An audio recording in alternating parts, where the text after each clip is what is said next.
All right, it's 1 o'clock here in beautiful Silver Spring, Maryland. So we'll get started. Good afternoon and welcome everyone to today's webinar on construction, noise, and hearing loss, links to mortality and dementia.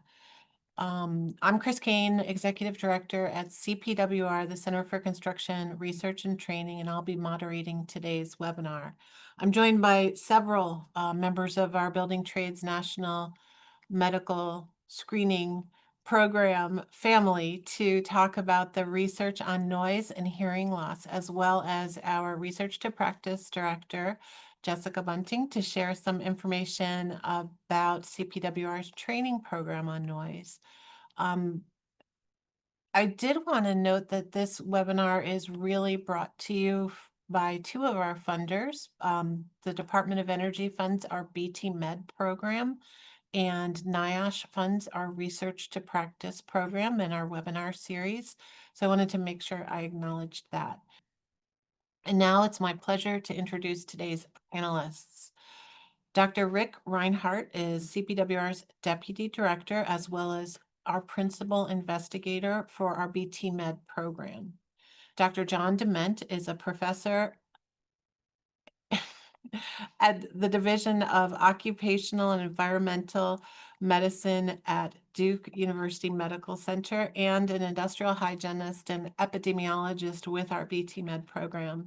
And Dr. Marian Cloran is Associate Professor at the University of Maryland School of Medicine, as well as BTMed's Medical Director.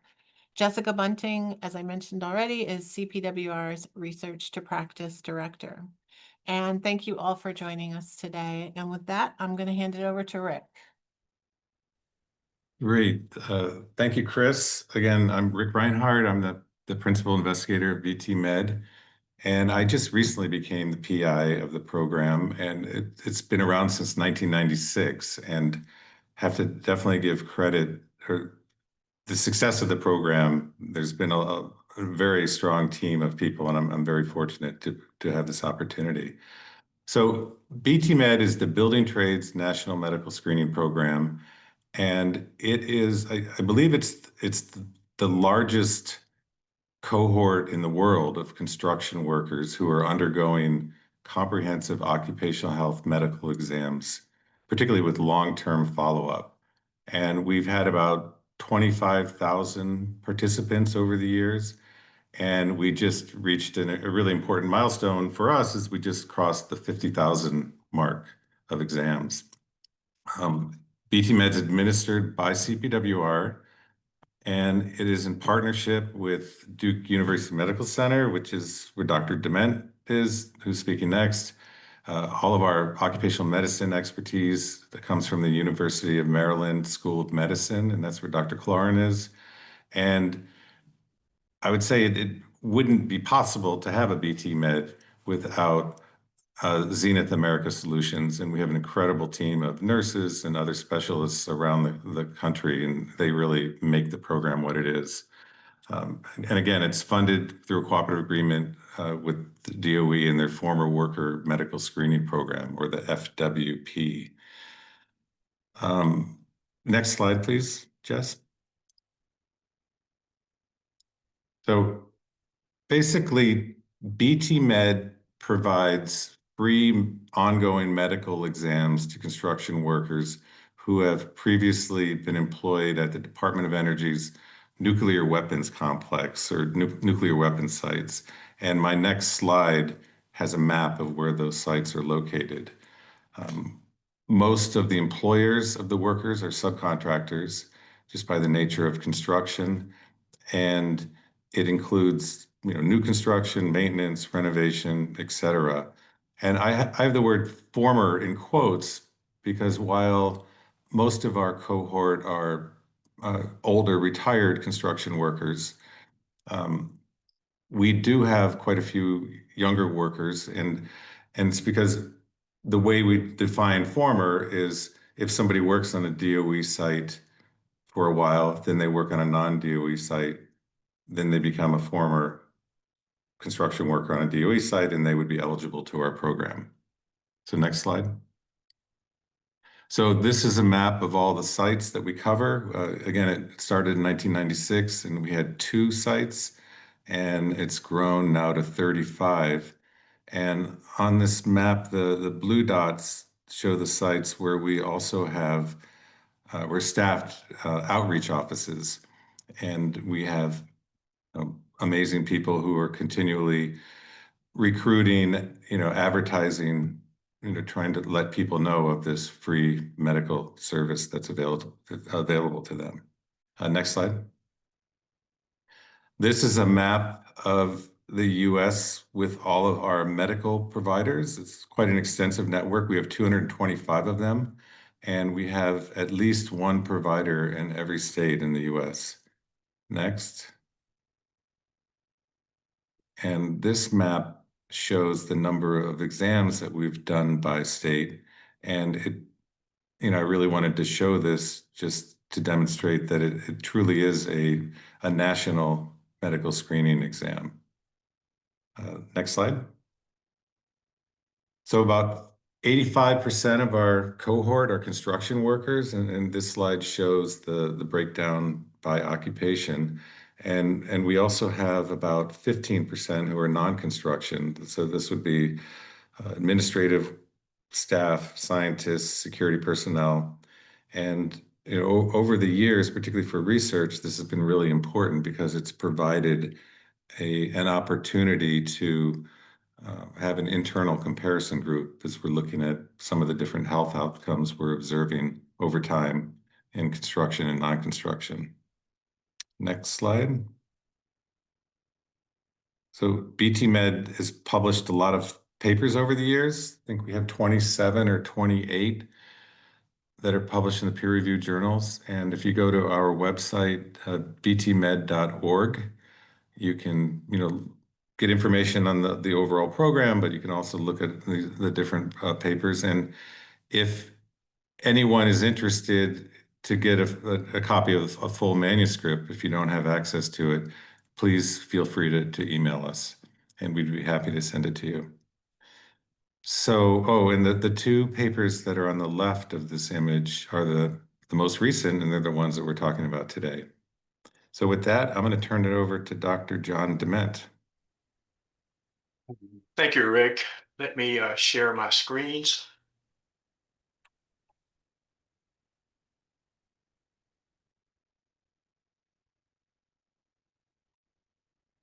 Okay, I'm having a little difficulty. There it is.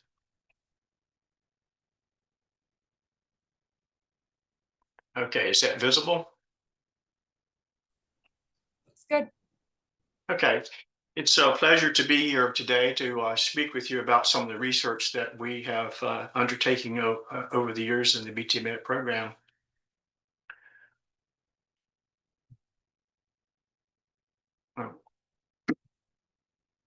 My objective today is to present data on the prevalence of hearing loss among BTMed construction trade workers.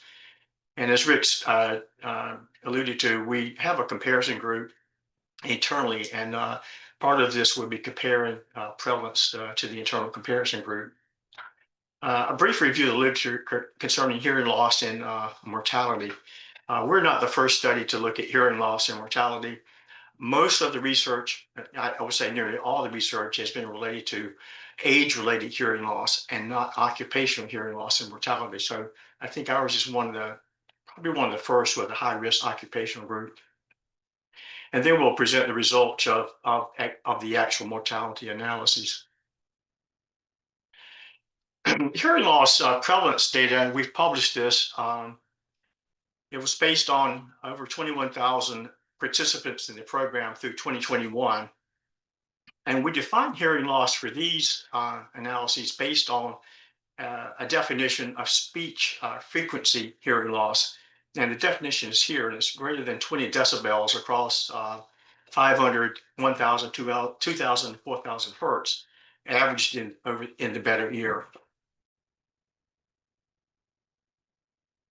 This is both the prevalence and a risk ratio for hearing loss by the case definition that I just mentioned by trade and construction trades collectively.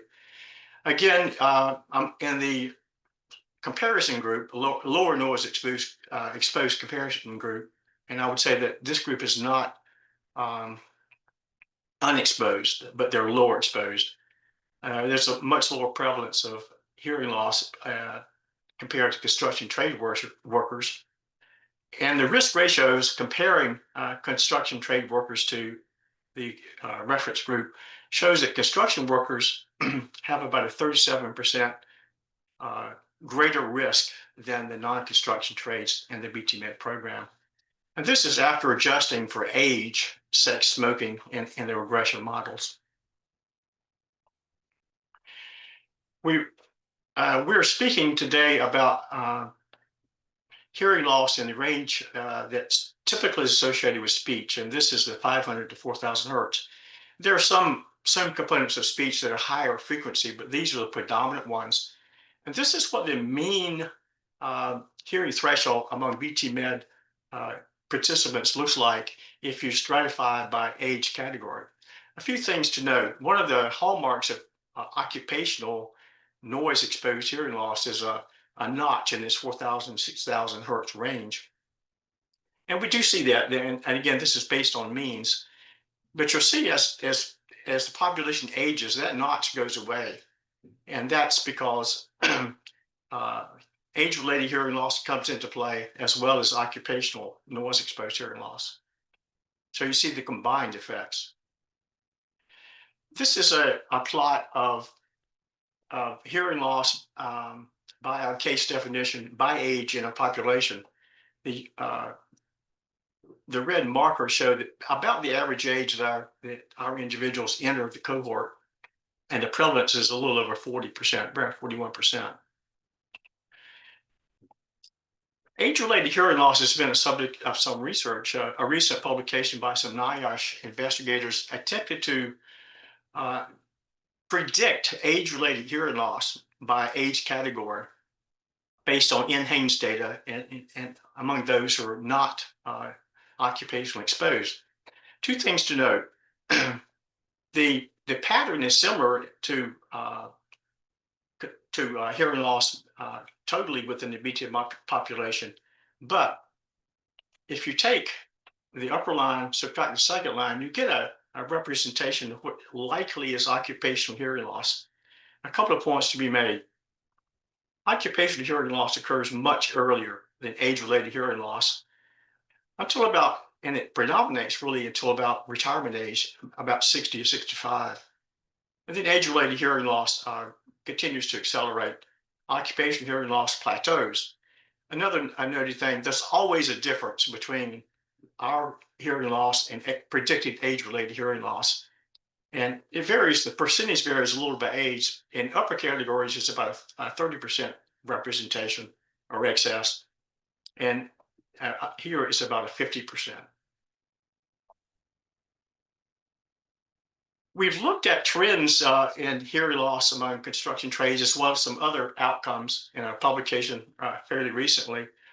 The thing to note is that most of the risk, if you look at decades of entry into the trades as a surrogate of controls and exposures, and using before 1960 as a reference, COPD is decreased, and there's lots of causes of COPD, some smoking and many occupational exposures. Pneumoconiosis has decreased significantly. It's only about 35% of what it was in 1960. Hearing loss has decreased, and the relative decrease is much lower than especially pneumoconiosis and lung cancer. And I think it's predominantly because the major control for hearing loss has been personal protective equipment, which we know is sometimes inadequate and sometimes not used.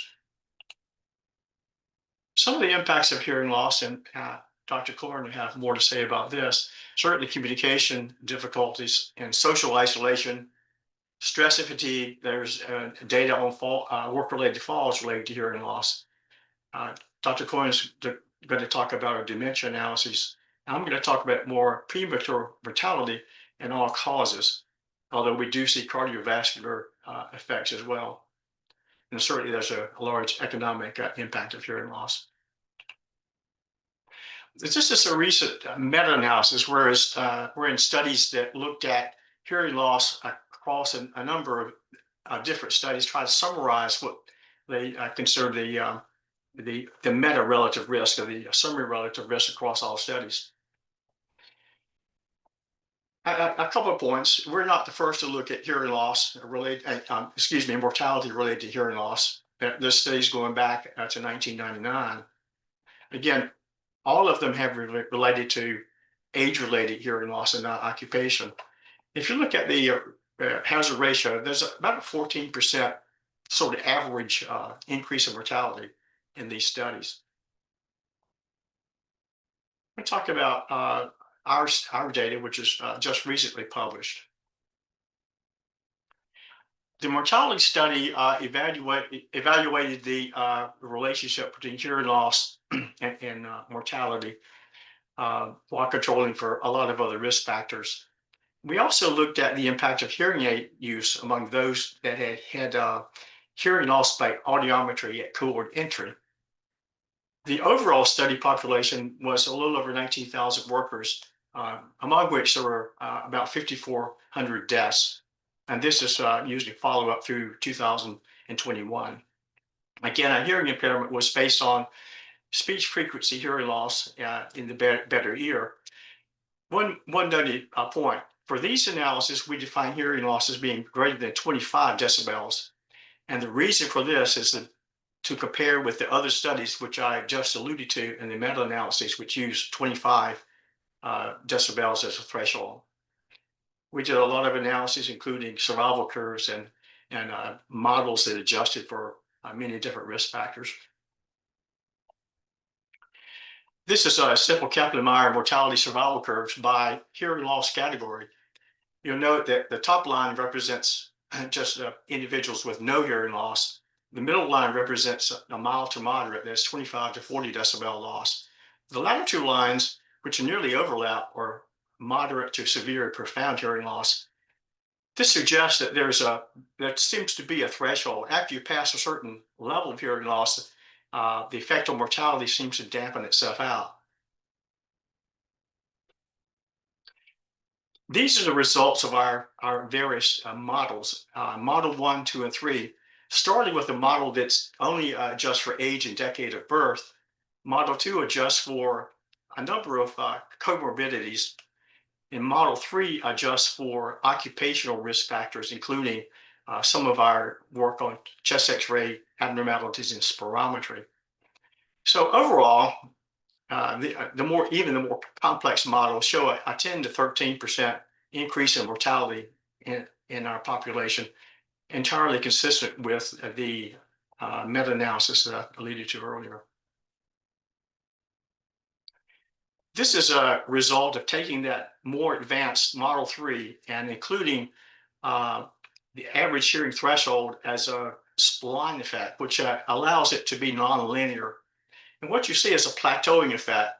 Above 25 decibels, it increased pretty rapidly up until about 55 to 60. Then there's a plateau. It stays pretty much the same. And this just complements the survival curve that I showed you previously. This is our models, exactly the same models, but restricted to individuals who had hearing loss at cohort entry.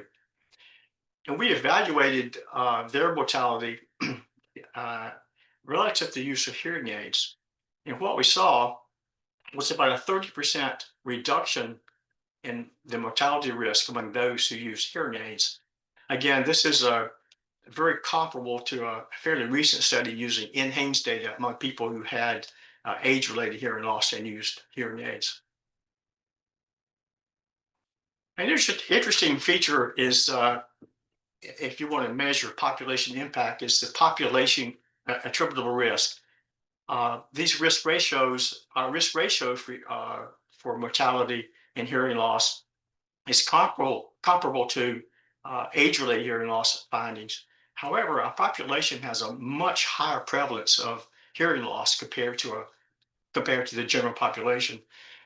So our estimated population attributable risk is about 5%. There's about 5% of the mortality in this cohort appears to be in some way related to hearing impairment. So our conclusions are that we saw about a 10 to 13% increase in risk among our workers. There's evidence for a nonlinear plateau at about 60 decibels. We observed about a 30% reduction in the risk if you among individuals who use hearing aids and had hearing loss. There are a number of policy implications, of course, and that is the recognition that noise exposures have a lot of very severe outcomes beyond just hearing loss itself. And also workers' compensation is an important issue in that hearing loss and claims need to allow compensation for prescription hearing aids. And lastly, I would say audiometry is important for older workers and appropriate education on the importance of hearing aids where hearing loss is detected.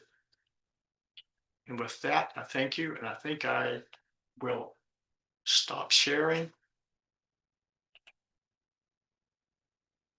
And I'll introduce Dr. Cloran, who'll present the information with regard to dementia and hearing loss.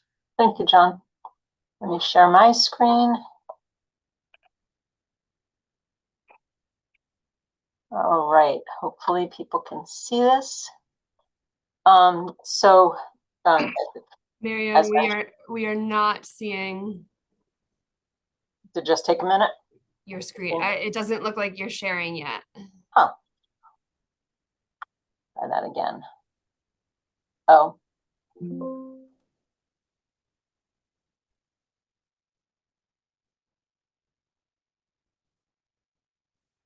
Looks good.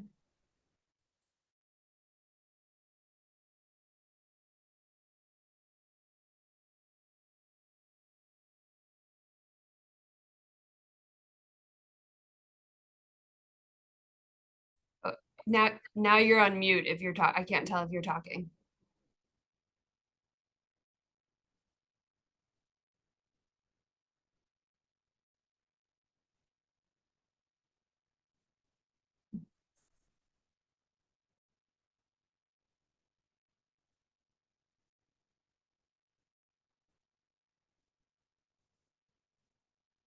Hold on a sec.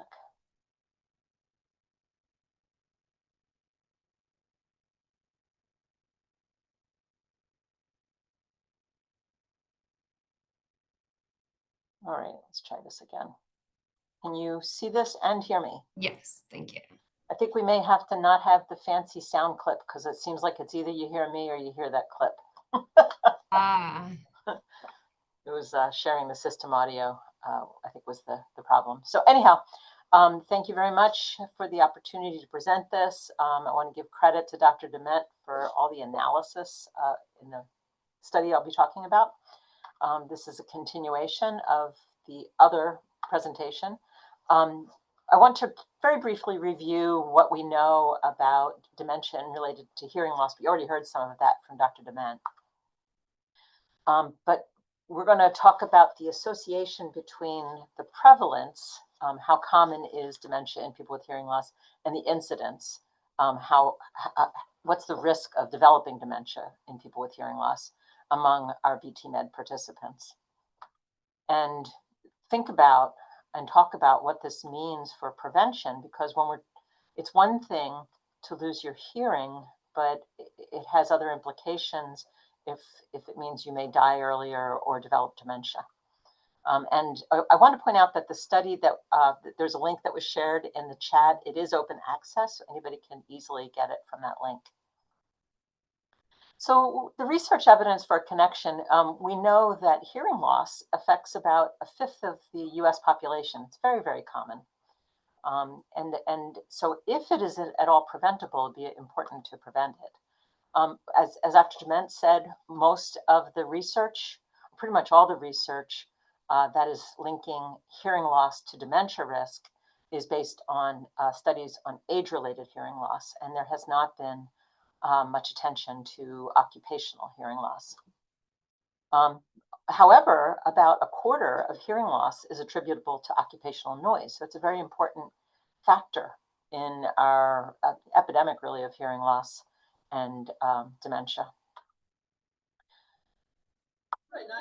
And I don't know if you can hear this, but basically the brain activity is based on input coming to the brain, and that includes the ability to process sound signals. When we lose the ability to hear, we also lose some of that neural activity. The brain is actually affected by it. So the methods for this particular study, we used data from all our BTMed participants from 1996 through 2024 if we had baseline audiometry. And that was, in most of the exams, we did have baseline audiometry tests. We defined, it was a little bit different than what Dr. Dement presented in that we used 20 as the threshold. So mild hearing loss was 20 to 34 decibel loss, moderate 35 to 49, et cetera. You can see the numbers there. And we defined dementia a few different ways. If the participant told us they had dementia or cognitive loss, cognitive decline, they reported it in their medical history. If it was identified in the course of the examination, or if they were on specific medications that are used only for dementia, then we classified them as having dementia. Our statistical methods were both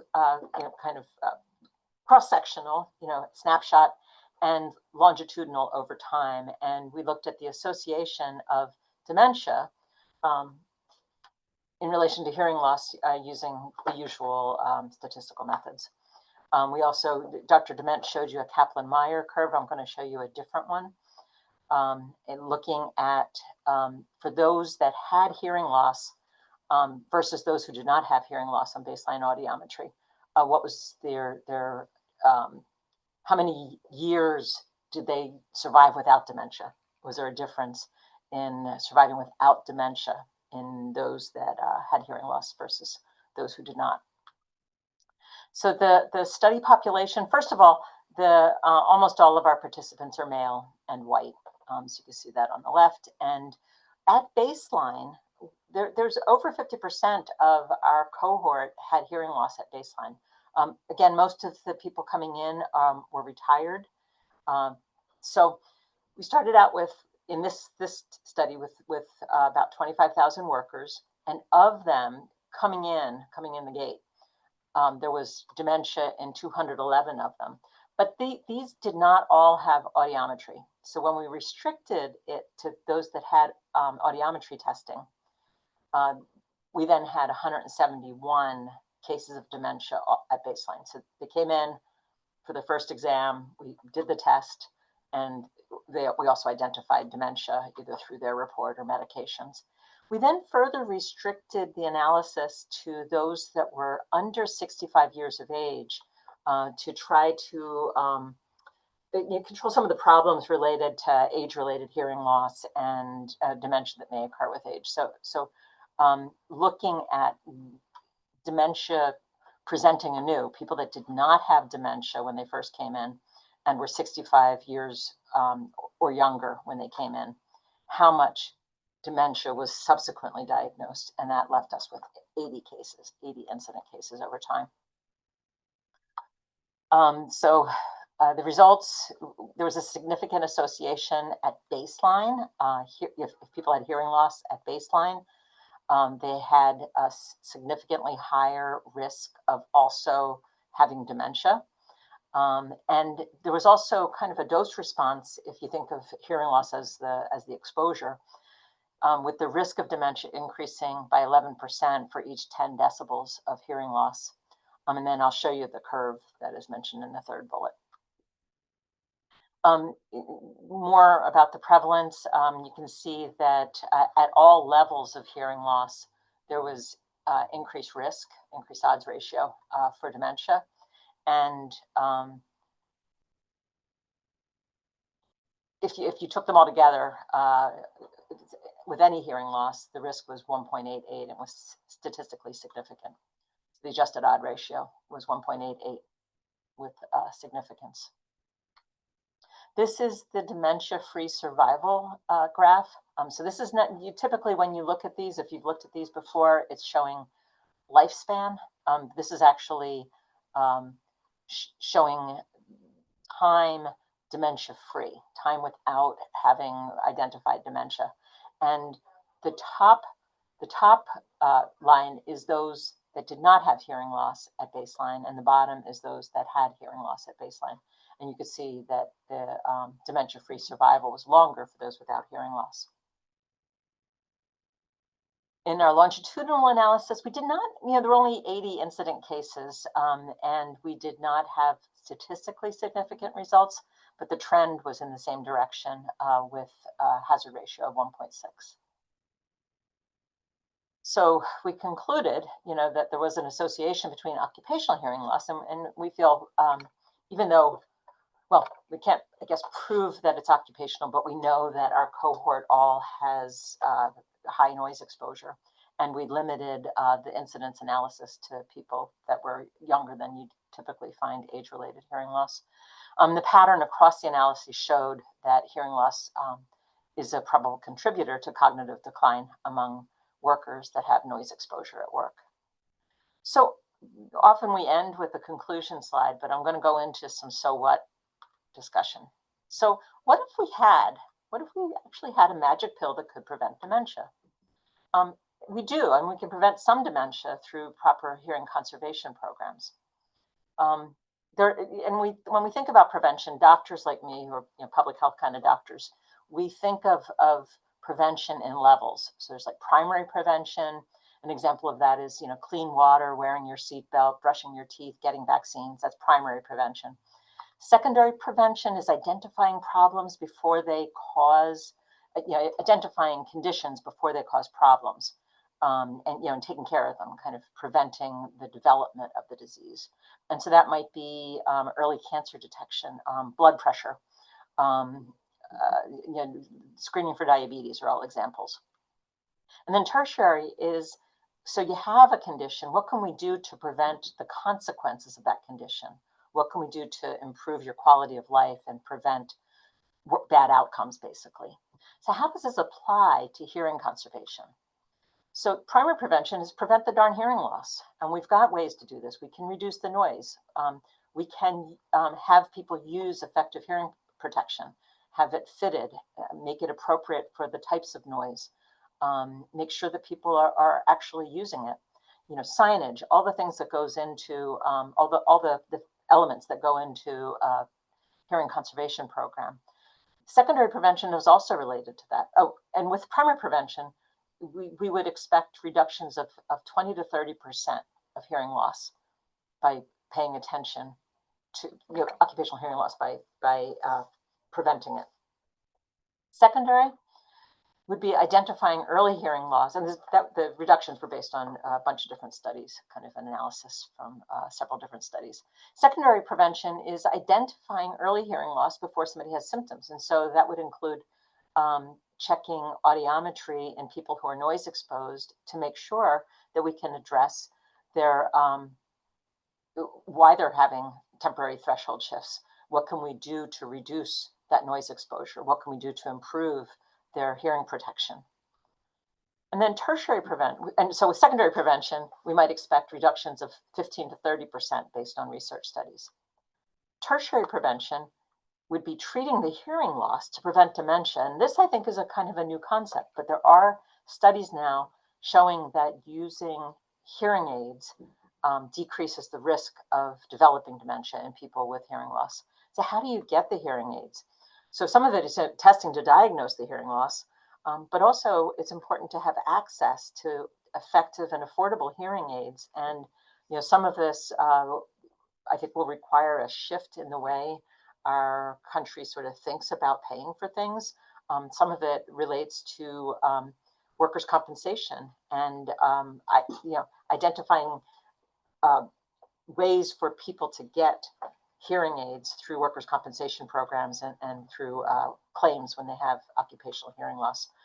And so we might expect reductions of 20% of dementia based on effectively treating the hearing loss.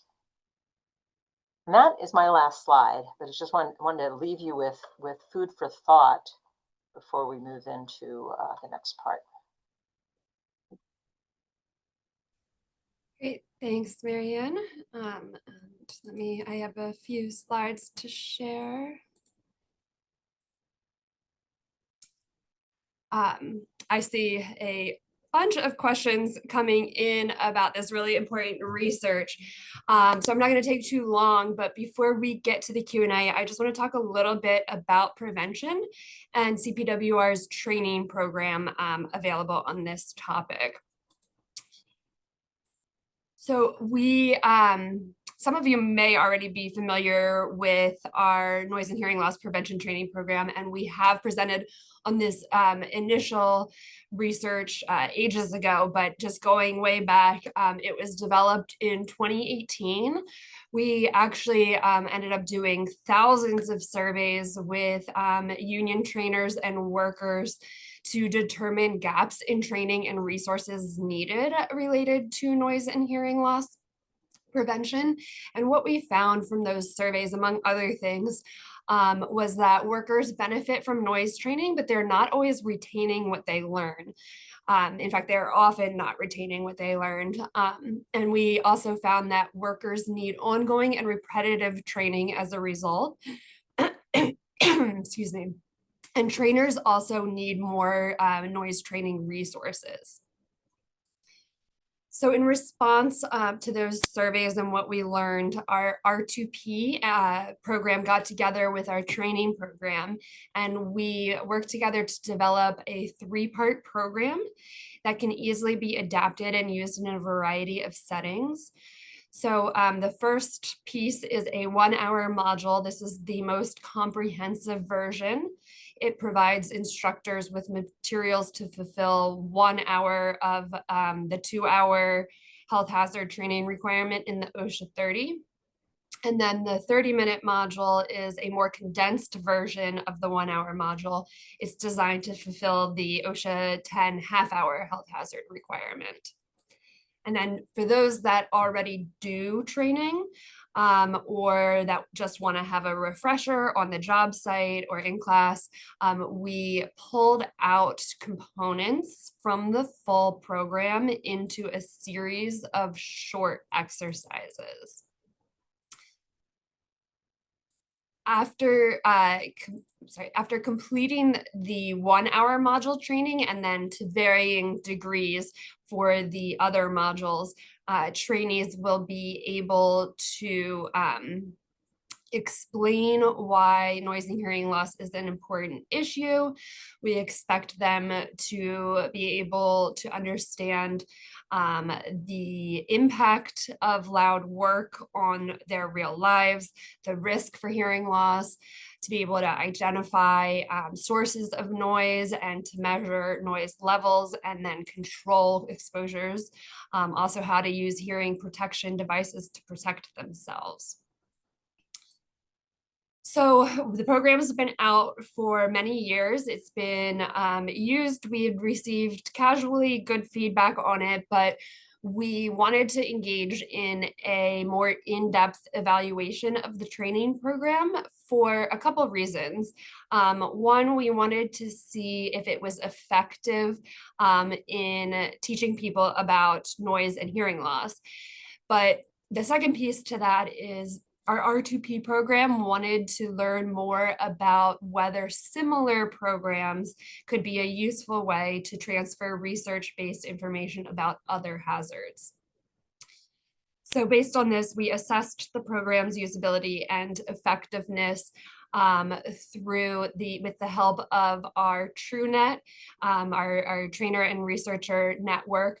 So basically we looked to NAB2 affiliates. We're super grateful for their support. So we went through the Apprenticeship and Training Directors Committee, as well as CPWR's network of trainers. We identified trainers who had used the program and could answer a survey about it for the first piece. And then for the second piece, the training evaluation, we worked with a smaller group of trainers to use the program in class and conduct a Kirkpatrick style program evaluation. We asked trainers about their experiences with and thoughts on how to improve the program. And we also used this survey as a way to identify trainers willing to help with the second piece. So ultimately, we heard from 183 trainers representing 5 different unions. And we first asked whether or not they had heard of or whether or not they had used CPWR's training program. So 74 trainers were able to provide an overall rating, and almost 95% of those rated it as good or excellent. The 30-minute module was actually the most widely used, followed by the longer 1-hour module. We think this suggests that a short but complete training module with both presentations and in-class exercises is preferred rather than just the exercises alone. Over half the trainers surveyed said they used a combination of CPWR's program and other materials from other sources, which is great. That's why we built it to be flexible. We want to see it fit in however is going to work for the trainers using it. And I'll just mention that even though we did this evaluation with union trainers, that's who we had access to. This is meant for any experienced trainers. It's free on our website and can be picked up and used by anyone. Well, by any experienced trainers. When we asked for recommendations to improve the program, several trainers said no changes were needed. Additional feedback was minimal. We did get a couple suggestions just to promote the program more widely, and we had people identify some broken links and other small fixes that needed to be done. We then did the trainee assessment. For this, all of the trainers we worked with used the 1-hour module. The trainers were given a pretest survey. The trainees were given a pretest survey, then they received the noise training, and then they completed an immediate follow-up survey.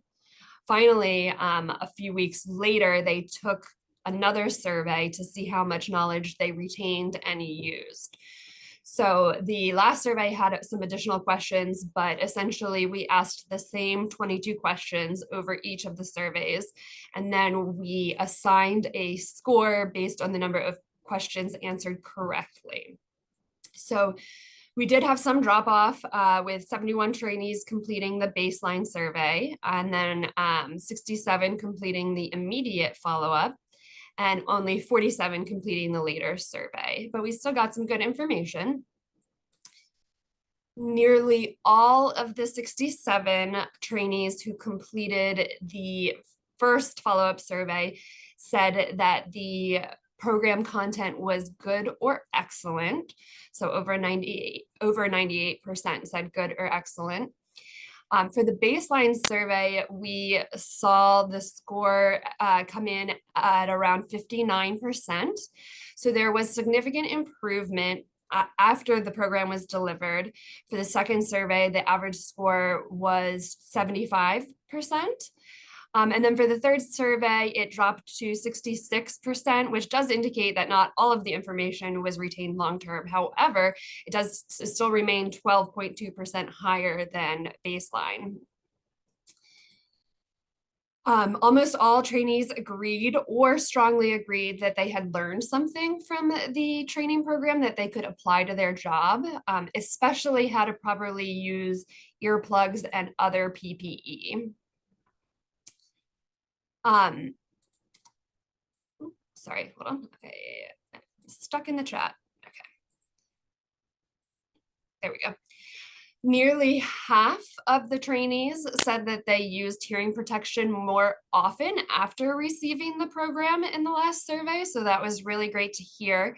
And when we asked participants about the different components, a majority found the videos to be the most helpful part. We did ask if there are ways that we could improve the program. And so workers identified a few areas where more information could be included, specifically on signs and effects of hearing loss and tinnitus, how to select and use hearing protection, employer requirements, and to a lesser degree, how to determine if noise is hazardous and why it's an important issue.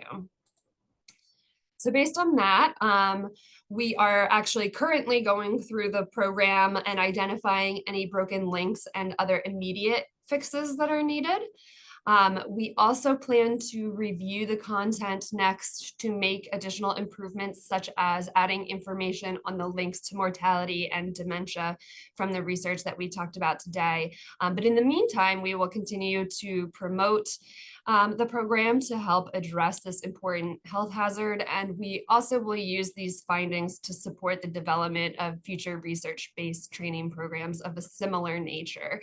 And just to plug our free R2P training programs in general, if you're not familiar, we have a whole section on our website where you can find this noise training program. We have a radio frequency radiation program. We have a short head protection training program and a number of other free publicly available programs that include both instructor guides and PowerPoints. And with that, I will hand it back to Chris for some Q&A.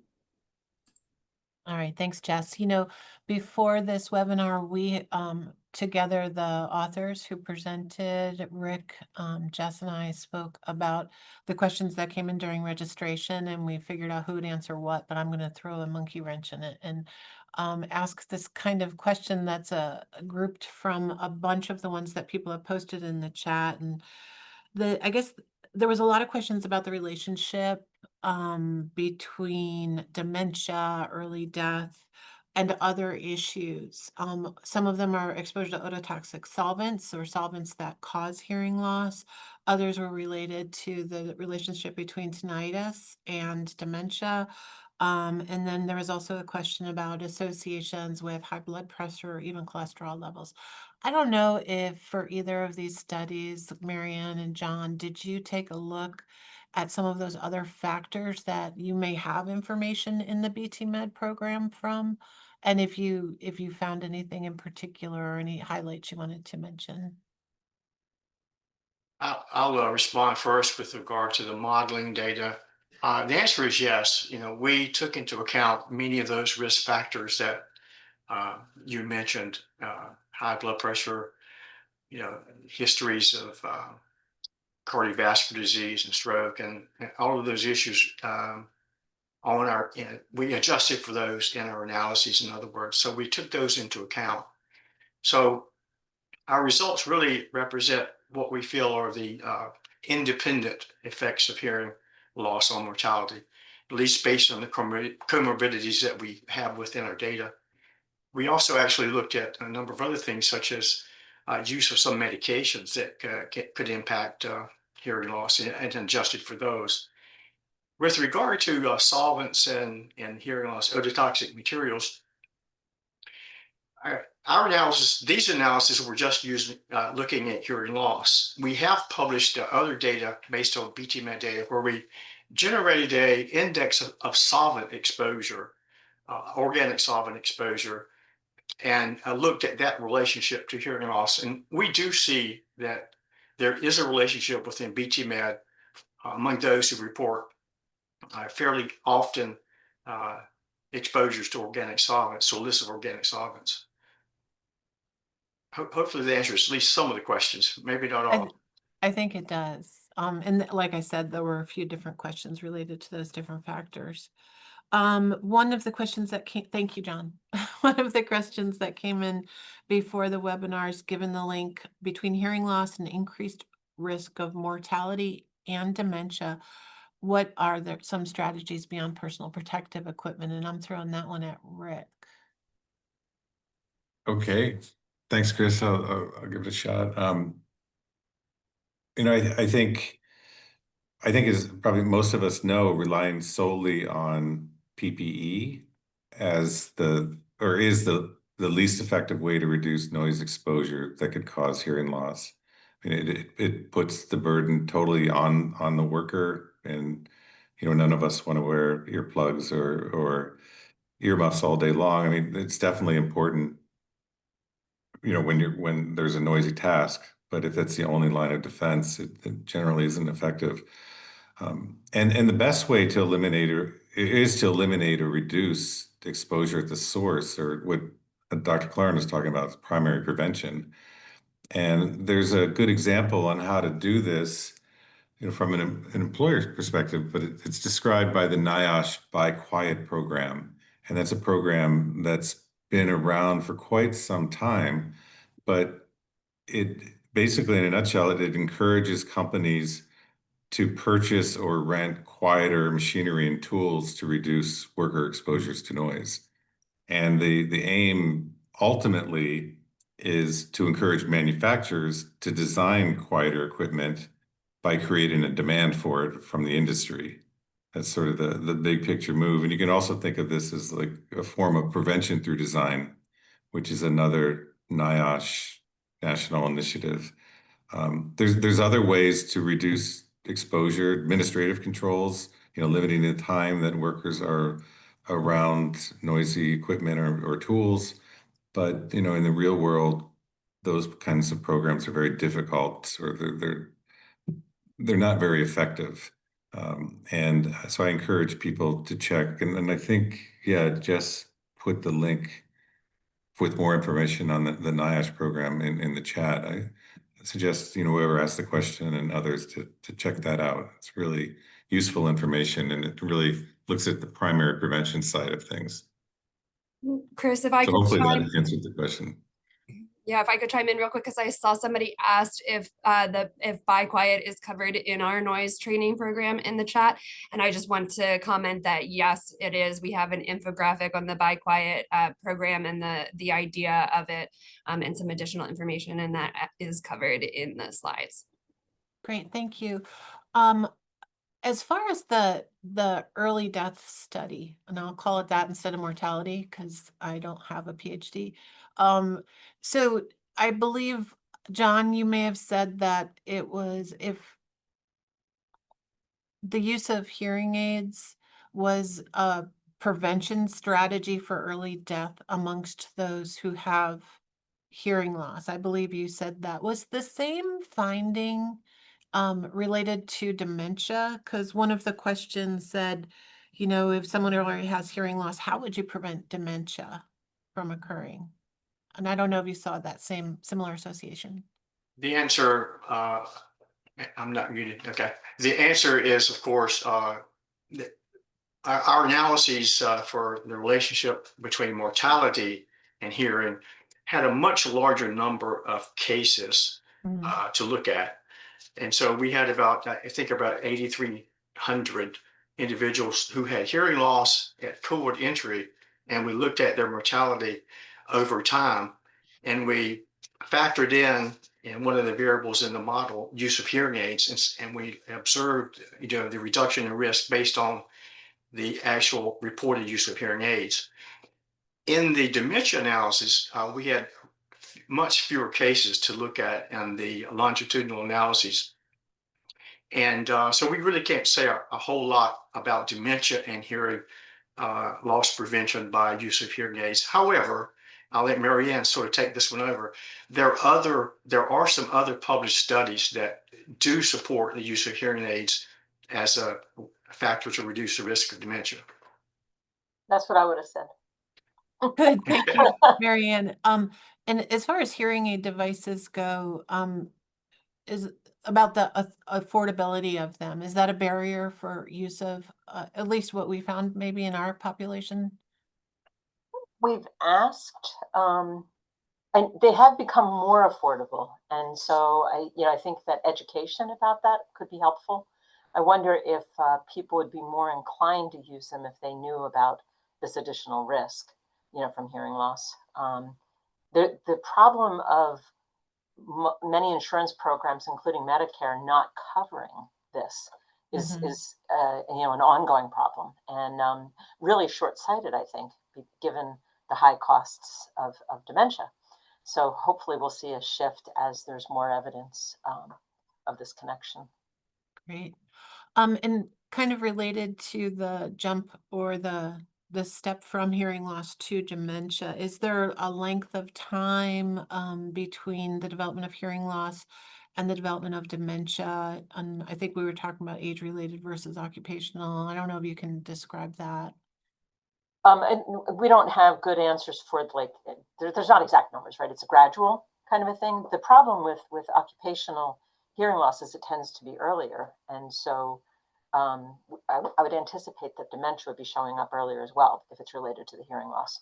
And so we may be seeing less geriatric dementia in people with noise-related hearing loss. Great, thank you. There was a question asked live as well as in prior to the webinar during registration. The idea, is there some kind of link between hearing loss, dementia, isolation, depression, and potentially the suicides in construction? We know construction has an incredibly high suicide rate. And that's a question I don't know if science has answered yet. And I would just, beg any researchers who might be listening to propose a study that looks at that, and CPWR will try to find ways to fund that study. Because I suspect that, if I was going to put out a hypothesis, I would say my hypothesis is that some of the suicides in our industry are connected to high rates of noise exposure and hearing loss. However, I don't have the proof yet to say that. So I was taking that question. With that, I think we are going to wrap up. There's a lot more questions, and we have recorded all of them, and we will definitely use them to inform future webinars. But at this point, I think we're going to wrap up. I wanted to ask if any of our panelists had any closing remarks or anything you wanted to say in closing. I'm springing this on you, so. No. Okay, well, I just would like to say thank you very much for participating today.